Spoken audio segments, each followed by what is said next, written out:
So my academic background started with a degree in medicine, also at the University of Melbourne in the 1980s. And then I worked in medicine for 10 years, but decided to follow a research career. So I came back to the university and retrained in epidemiology, which is the study of the determinants of disease in populations, and biostatistics, so the skills to analyse relationships. And then I went on to become involved in the Melbourne A to B cohort study and did my PhD within that study, looking at early life exposures and later life outcomes of allergy and asthma.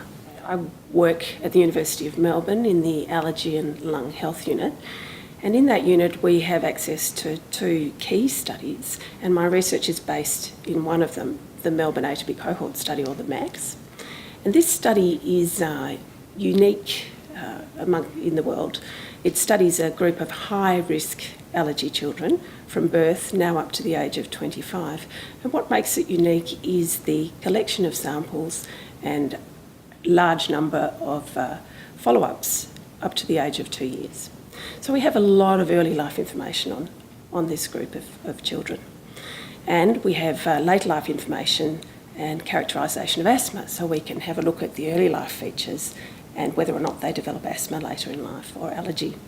And my project is based in this study. We're looking at a new theory of asthma and allergy, the microbiome theory, and that looks at the microbiota, or the small organisms that live all around us and on our skin, and facilitates the way we interact with the environment for everyday life.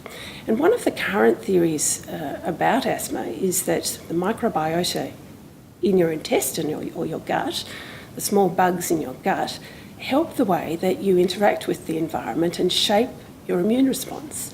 And if that microbiota is wrong for some reason, you may develop allergy.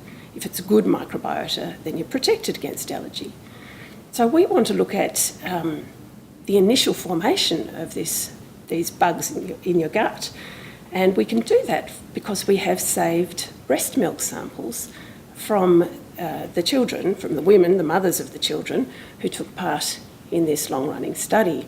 So we can look at the bacteria or the bugs in that milk, along with the complex sugars that help the bacteria grow.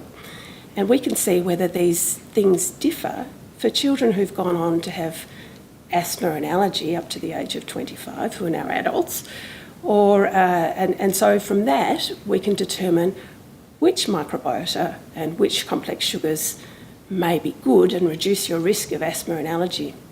Asthma Australia has provided $180,000 over 2 years for us to be able to do this project, which is fantastic.